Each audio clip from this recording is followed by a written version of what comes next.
Morning all of you. आज हम फिर से हाजिर हुए हैं बीए तृतीय वर्ष की हिस्ट्री की ऑनलाइन क्लास को लेकर। आज हम आधुनिक भारत का इतिहास के अंतर्गत जो आज का हमारा टॉपिक रहेगा वो है मराठा सरदार महादजी सिंधिया। तो आज हम महादजी सिंधिया पर विचार विमर्श करेंगे और मराठा शासन के अंतर्गत इनकी क्या भूमिका रही और किस प्रकार इन्होंने अपने नेतृत्व से मराठा शक्ति का प्रचार प्रसार किया और उत्तरी भारत में मराठा शक्ति को मजबूती से स्थापित कर दिया था। तो महादजी सिंधिया टॉपिक पर चलने से पूर्व हम विचार करते हैं। इससे पूर्व जो पिछला जो वीडियो है अपना पानीपत का तृतीय युद्ध, तो पानीपत का जो तृतीय युद्ध था वो अहमद शाह अब्दाली और मराठों के बीच 1761 में जैसा कि लड़ा गया था। तो इस युद्ध में जो मराठे थे वो बुरी तरह से क्या हो गए थे, पराजित हो गए थे और मराठा शक्ति जो थी वो उनके प्रसार रुक गया था और इस युद्ध में मराठों को काफ़ी जन धन की हानि भी उठानी पड़ी थी। इस युद्ध के परिणाम महत्वपूर्ण थे क्योंकि अहमद शाह अब्दाली ने इस युद्ध में विजय प्राप्त की थी और मराठे इसमें लड़ते हुए बुरी तरह से पराजित हो गए थे। इस युद्ध के परिणाम कुछ इस प्रकार थे। तो इस युद्ध में मराठों को जन धन की काफ़ी हानि उठानी पड़ी थी। प्रमुख मराठा सैनिक सरदार इस युद्ध में मारे गए थे। फिर पानीपत की तृतीय युद्ध में मराठों की राजनीतिक प्रभुता और सत्ता को भी क्या पहुंचा था, प्रबल आघात पहुंचा था क्योंकि मराठा जो अपने आप में एक बहुत मजबूत शक्ति थी वो इस युद्ध में क्या हो गई थी, पराजित हो चुकी थी। तीसरी बात, इस युद्ध में मराठा शक्ति की अजयता संबंधी मराठा शक्ति की जो अजयता संबंधी ख्याति थी उस बात को भी क्या पहुंचा था, प्रबल आघात पहुंचा था कि मराठा शक्ति अजय है, मराठों को कोई पराजित नहीं कर सकता। यह धारणा इस युद्ध के बाद क्या हो गई थी, बिल्कुल ही समाप्त हो गई थी क्योंकि जो मराठे थे पानीपत के तृतीय युद्ध में क्या हो गए थे, अहमद शाह अब्दाली के हाथों पराजित हो गए थे और उनका जो घमंड था, अहंकार की जो भावना थी वो इस युद्ध में क्या हो गई थी, मराठों की समाप्त हो गई थी, अहंकार समाप्त हो गया उनका। तो इस युद्ध में मराठों की शक्ति और प्रभाव को क्या पहुंचा था, प्रबल आघात भी पहुंचा था।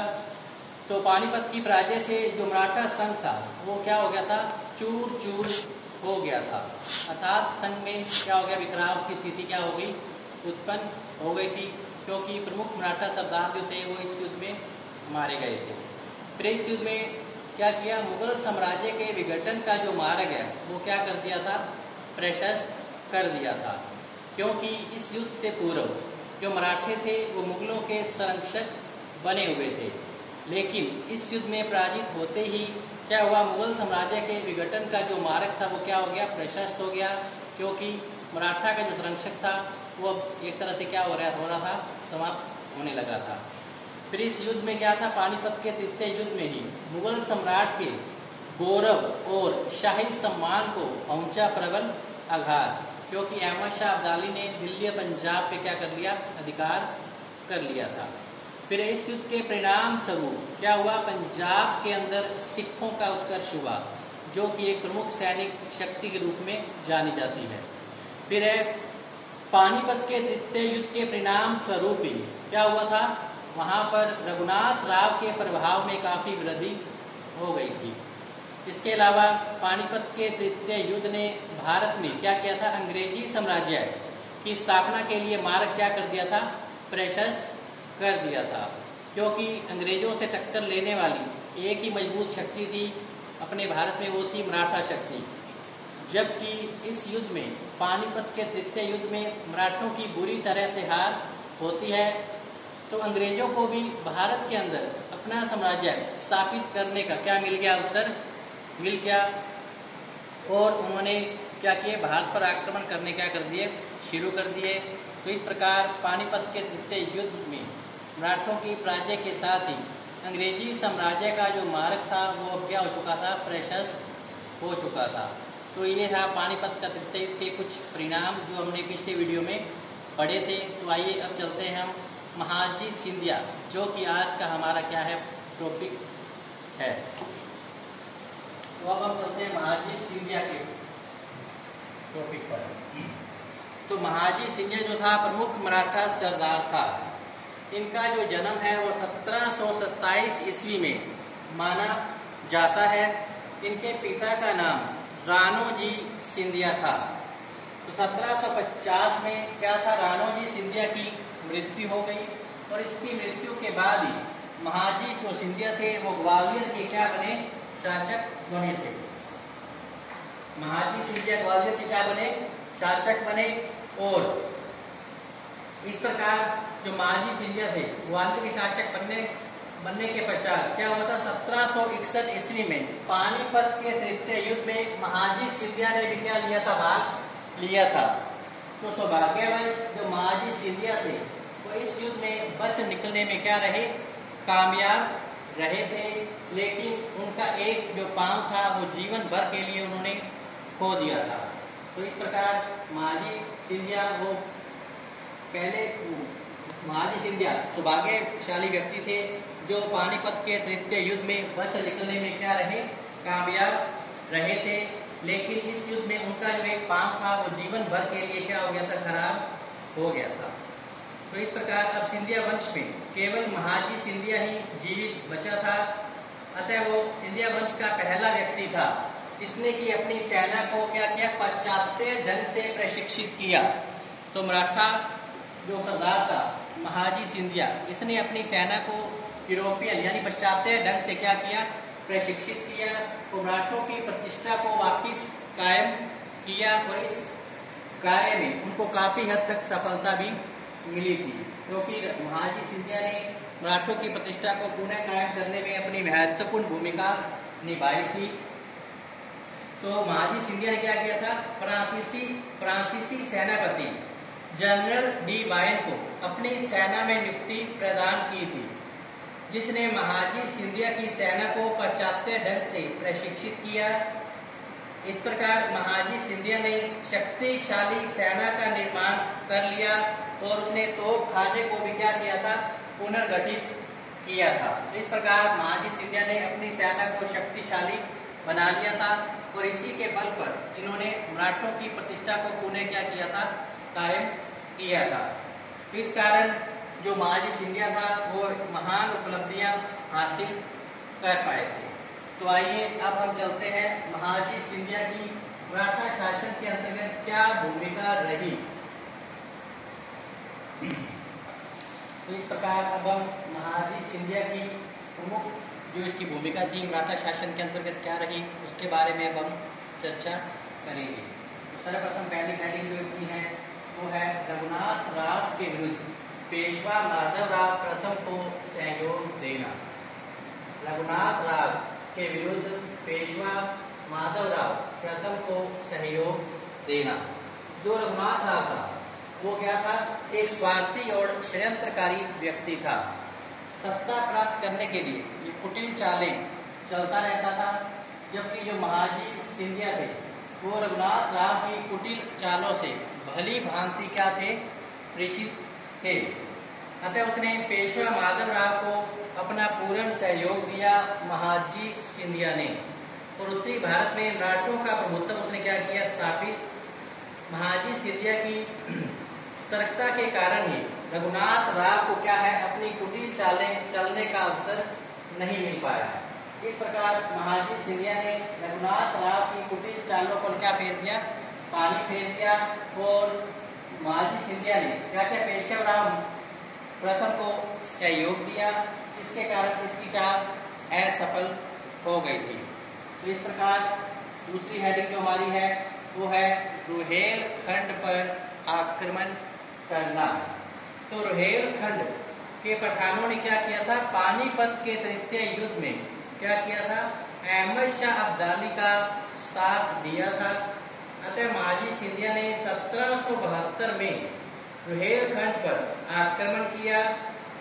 मराठा सेना से भयभीत होकर रुहेलखंड का पठान नेता जावेद खां वहां से भाग निकला और परिणाम स्वरूप मराठों ने रुहेलखंड को खूब लूटा और जावेद खां के परिवार की स्त्रियों को क्या कर लिया गया, बंदी बना लिया गया और बाद में 1.5 लाख रुपए लेकर उन्हें क्या किया गया, मुक्त। 1772 में महाजी सिंधिया ने मुगल सम्राट शाह आलम को मराठों के संरक्षण में दिल्ली पर क्या कर दिया, वापिस आसीन कर दिया था। तो इस प्रकार महाजी सिंधिया ने मुगल सम्राट शाह आलम द्वितीय को दिल्ली के सिंहासन पर बिठा दिया महाजी सिंधिया ने। तीसरी हेडिंग है रघुनाथ राव के स्थान पर माधव राव प्रथम को सहयोग देना। रघुनाथ राव के स्थान पर माधव राव द्वितीय को क्या बनाना, पेशवा बनाना। तो इस प्रकार 1772 में पेशवा माधव राव प्रथम की क्या हो जाती है, मृत्यु हो जाती है और उसकी मृत्यु के बाद नारायण राव जो है वो गद्दी पर बैठता है। परंतु रघुनाथ राव ने एक षड्यंत्र द्वारा 30 अगस्त 1773 को नारायण राव की क्या करवा दी, हत्या, और स्वयं क्या बन गया, वहां का पेशवा बन गया था। तो इस अवसर पर महाजी सिंधिया ने क्या किया, महाजी सिंधिया और नाना फडणवीस ने रघुनाथ राव के इस घृणित कार्य की क्या की, कटु आलोचना की। महाजी सिंधिया और नाना फडणवीस ने इस कार्य की, यानी रघुनाथ राव के इस कार्य की कटु आलोचना की और उसे पेशवा मानने से इन दोनों ने इनकार कर दिया। अर्थात महाजी सिंधिया और नाना फडणवीस ने रघुनाथ राव को पेशवा मानने से क्या कर दिया, इनकार कर दिया था। उन्होंने नारायण राव के अल्पवयस्क पुत्र माधव राव द्वितीय को इन्होंने क्या किया, गद्दी पर बिठा दिया। शासन कार्य चलाने के लिए 12 भाई सभा की स्थापना की गई थी, जिसमें महाजी सिंधिया भी शामिल था। इस प्रकार रघुनाथ राव की कुटिल चालों पर इन्होंने फिर से पानी फेर दिया और महाजी सिंधिया ने क्या किया, मराठा राज्य की महत्वपूर्ण सेवा की।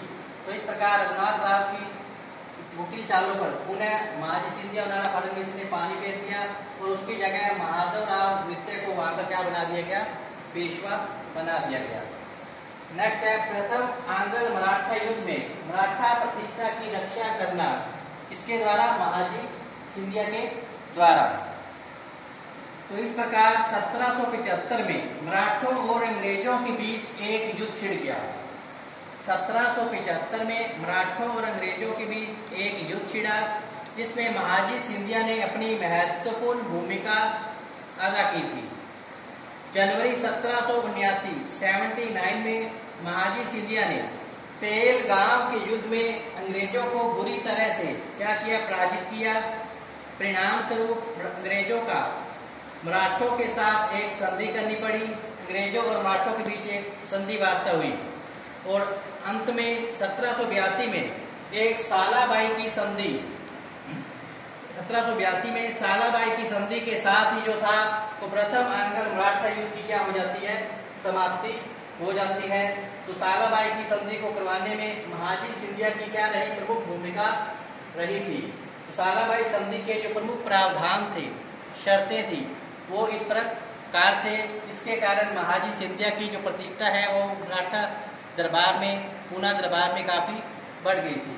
तो सालाबाई की संधि की जो शर्तें हैं या प्रावधान है वो इस प्रकार है।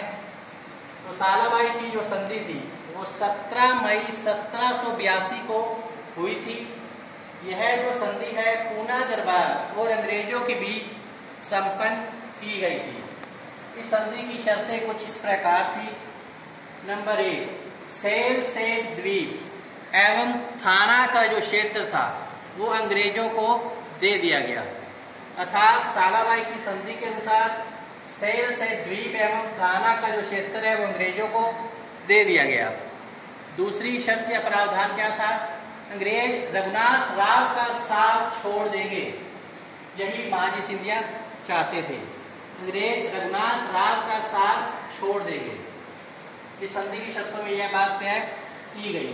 तीसरी बात, रघुनाथ राव पर खर्च की राशि 12 लाख रुपए पूना दरबार जो है वो अंग्रेजों को दे देगा। चौथी बात, राघोबा को 3.5 लाख रुपए वार्षिक पेंशन दी जाएगी। राघोबा को 3.5 लाख रुपए वार्षिक पेंशन दी जाएगी।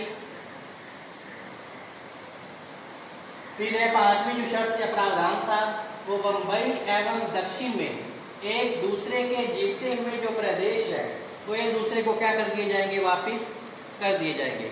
इस प्रकार महाजी सिंधिया ने मराठों की प्रतिष्ठा को पुनः कायम किया प्रथम आंग्ल मराठा युद्ध के पश्चात। इस संधि के द्वारा क्या रही, 20 वर्ष तक शांति बनी रही। सबसे महत्वपूर्ण बात यही थी कि सालाभाई संधि के 20 वर्ष तक मराठा शासन के अंतर्गत क्या रही, शांति व्यवस्था बनी रही थी। तो इस प्रकार प्रथम आंग्ल मराठा युद्ध में सालाभाई की संधि को करवाने में महाजी सिंधिया की क्या रही थी, मुख्य भूमिका रही थी।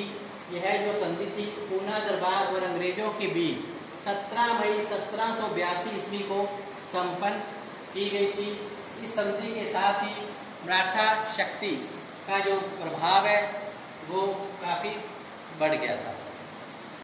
इस प्रकार सालाभाई की संधि से क्या हुआ, मराठा संघ और अंग्रेजों दोनों के ही बीच में जो महाजी सिंधिया का जो प्रभाव है वो काफी क्या हो गया था, बढ़ गया था। इस प्रकार सालाभाई की संधि के साथ ही प्रथम आंग्ल मराठा युद्ध की समाप्ति होती है और 20 वर्षों तक शांति बनी रहती है मराठा शासन के अंतर्गत। नेक्स्ट है मुगल सम्राट शाह आलम द्वितीय पर क्या रखना, अपना नियंत्रण स्थापित करना। तो जनवरी 1772 में महाजी सिंधिया ने मुगल सम्राट शाह आलम द्वितीय को क्या कर दिया था, दिल्ली के सिंहासन पर बिठा दिया था।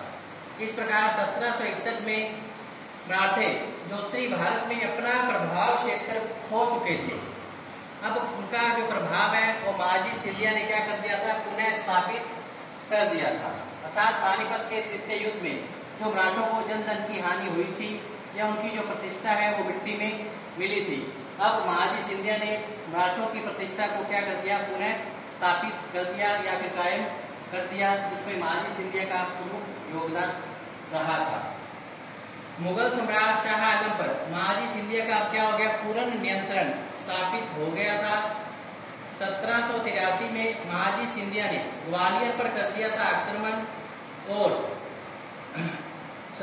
ग्वालियर पर कर दिया उन्होंने आक्रमण तथा इसके बाद 26 फरवरी 1784 को गोहद प्रदेश पर आक्रमण कर वहां के शासक को भी महाजी सिंधिया ने पराजित कर दिया था। 1784 में ही मुगल बादशाह ने महाजी सिंधिया को वकील ए मुतलक का प्रधानमंत्री की उपाधि से इनको नवाजा था महाजी सिंधिया को, और मुगल साम्राज्य के समस्त जो प्रशासनिक अधिकार थे वो महाजी सिंधिया को प्रदान कर दिए मुगल सम्राट शाह आलम द्वितीय ने। तो इस प्रकार मुगल सम्राट शाह आलम द्वितीय पर इन्होंने महाजी सिंधिया ने अपना पूर्ण नियंत्रण रखा और इसके कारण महाजी सिंधिया को समस्त प्रशासनिक जो अधिकार है वो मुगल सम्राट शाह आलम द्वितीय से मिल गए थे। तो नेक्स्ट है गुलाम कादर से संघर्ष। गुलाम कादर से क्या होना, संघर्ष होना। तो 1788 में रोहेलखंड के पठान नेता गुलाम कादर ने मुगल सम्राट को क्या कर लिया था, बंदी बना लिया और उसे अंधा करवा दिया था। उसने बेदार वक्त को दिल्ली की गद्दी पर इनको बिठा दिया गया। इस पर नाराज होकर महाजी सिंधिया ने दिल्ली पे कर दिया आक्रमण और उसके कर लिया अपना एकाधिकार कर लिया और 16 अक्टूबर 1788 को अंधे मुगल बादशाह को पुनः सिंहासन पर बिठाया गया। तो गुलाम कादर दिल्ली से भाग निकला, परंतु 18 अक्टूबर 1788 को उसे पकड़ लिया गया और सम्राट की आज्ञा से उसे भी अंधा करवा दिया गया। और इसके बाद 4 मार्च 1789 को उसका वध करवा दिया, गुलाम कादर का वध करवा दिया गया था। इस प्रकार इस कार्य में भी महाजी सिंधिया ने अपनी प्रमुख भूमिका अदा की। नेक्स्ट है राजपूतों से युद्ध। राजपूतों से युद्ध होना। तो जयपुर नरेश ने क्या किया था, न तो मुगल सम्राट को अपना वार्षी कर चुकाया था और न ही मराठों को चोट की राशि चुकाई थी। अतः मुगल सम्राट द्वारा वकील मुतलक के पद पर नियुक्त होते ही क्या किया, महाजी सिंधिया ने जयपुर नरेश से यह दोहरी मांग की, किंतु उस समय जयपुर नरेश इस मांग को पूरा करने में असमर्थ था। अतः महाजी सिंधिया ने क्या की, जयपुर में लूटमार करनी शुरू कर दी और जयपुर नरेश ने फिर क्या किया, प्रताप सिंह ने क्या किया, जोधपुर की सेना से मराठा शक्ति का मुकाबला करने का क्या कर लिया था, निश्चय कर लिया था। इस प्रकार जयपुर नरेश अब जोधपुर नरेश की सैनिक सहायता से मराठों का मुकाबला करने का वो क्या कर लेता है, निश्चय कर लेता है। इस प्रकार यहाँ पर राजपूतों से युद्ध की स्थिति उत्पन्न हो जाती है महाजी सिंधिया के साथ। तो जोधपुर के शासक उस समय था भीमसेन। उसने क्या किया था, प्रताप सिंह की सहायता के लिए 10,000 सैनिक उसने भेजे और 28 जुलाई 1787 को लालसोट के निकट तुंगा नामक स्थान पर दोनों पक्षों के बीच घमासान युद्ध हुआ। अर्थात राजपूतों में और महाजी सिंधिया में एक घमासान युद्ध हुआ। इसमें महाजी सिंधिया को उस समय क्या होना पड़ा, पीछे हटना पड़ा। अतः यह जो युद्ध था वो क्या रहा, अनिर्णायक रहा था। तो महाजी सिंधिया का राजपूतों से जो युद्ध था वो प्रथम बार अनिर्णायक क्या हुआ, साबित हुआ। इसके बाद फिर क्या हुआ, 3 वर्ष के बाद ही महाजी सिंधिया ने पुनः राजपूतों पे कर दिया आक्रमण और 20 जुलाई 1790 को महाजी सिंधिया ने पाटन नामक स्थान पर जयपुर और जोधपुर दोनों की संयुक्त सेना को उन्होंने क्या किया, बुरी तरह से क्या कर दिया, पराजित कर दिया। और 10 सितंबर 1790 को महाजी सिंधिया और जोधपुर के शासक विजय सिंह के बीच मेड़ता नामक स्थान पर एक फिर युद्ध हुआ। इसमें विजय सिंह पराजित हुआ। तो परिणाम स्वरूप महाजी सिंधिया को 60 लाख रुपए सांबर और अजमेर के परगने देने का निश्चय किया गया। इस प्रकार 1751 में जयपुर के शासकों को महाजी सिंधिया के साथ एक क्या करनी पड़ी, संधि, जिसके अनुसार जयपुर के शासक ने मराठों को चौथ की राशि के रूप में 17 लाख रुपए और मुगल बादशाह को क्या दिया, वार्षिक कर चुकाने का क्या दिया, वचन दिया। तो इस प्रकार वार्षिक कर चुकाने का वचन दिया राजपूत शासकों ने और मुगल शासक को कितने रुपए दिए, 17 लाख रुपए मराठों को चौथ के रूप में। इस युद्ध के परिणाम स्वरूप मराठों को चौथ के रूप में 17 लाख रुपए प्राप्त हुए और मुगल बादशाह को क्या किया, इन्होंने वार्षिक कर चुकाने का क्या दे दिया, वचन दे दिया था। तो नेक्स्ट अपनी जो हेडिंग है वो है पूना दरबार में अपना प्रभाव बढ़ाना महाजी सिंधिया के द्वारा। तो इसमें क्या था, उत्तरी भारत में अपना प्रभाव स्थापित करने के बाद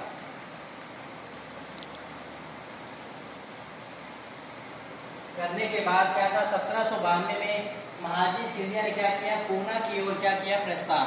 तो इस प्रकार महाजी सिंधिया ने 1792 में पूना की ओर प्रस्थान किया, क्योंकि जो महाजी सिंधिया था वो नाना फडणवीस से अपने जो मतभेद है वो क्या करना चाहता था, दूर करना चाहता था, ताकि मराठा की जो प्रतिष्ठा है वो सदा के लिए बनी रहे।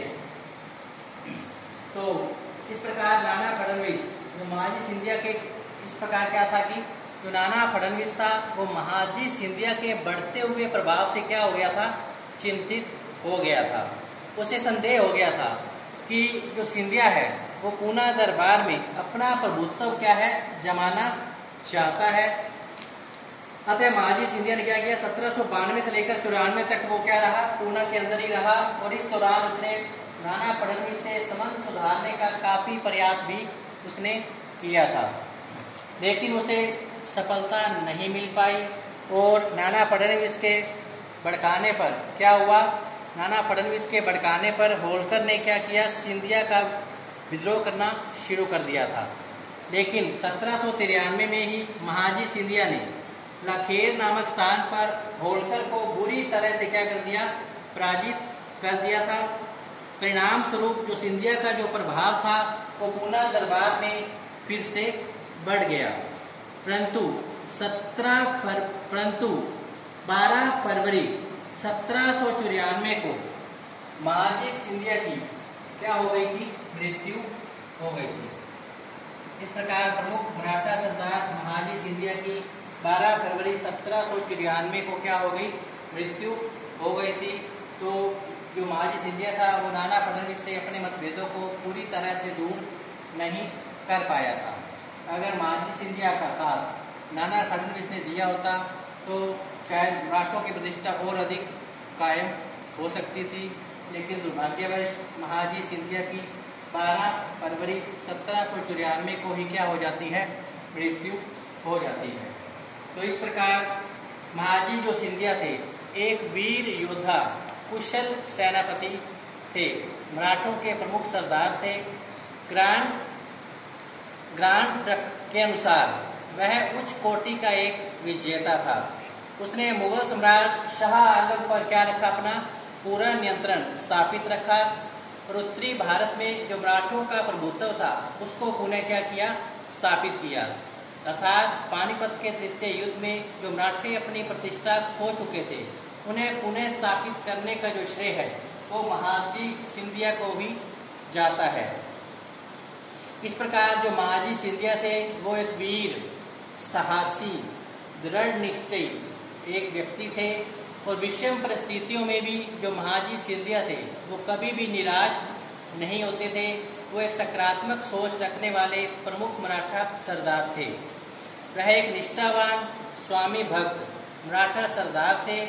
उसने मराठा संघ की एकता बनाए रखने का भरपूर प्रयास किया, लेकिन इस कार्य में उसे नाना फडणवीस का सहयोग नहीं मिल पाया था। वह एक चतुर राजनीतिज्ञ भी था।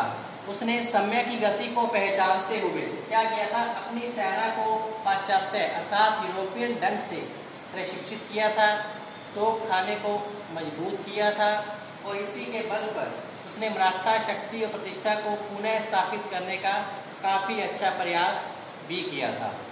उसने अंग्रेजों के साथ अर्थात महाजी सिंधिया ने अंग्रेजों के साथ मित्रतापूर्ण संबंध बनाए रखने का काफी अच्छा प्रयास किया था। तो इस प्रकार प्रमुख मराठा सरदार जो महाजी सिंधिया की प्रमुख भूमिका है जो मराठा शासन के अंतर्गत वो यहीं पर क्या होती है, समाप्त होती है।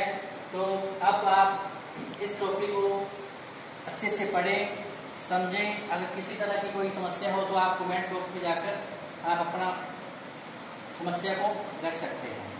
तो इस प्रकार कल हम एक नए टॉपिक के साथ फिर से हाजिर होंगे। तब तक आप घर पर रहें, स्वस्थ रहें और पढ़ते रहें। धन्यवाद।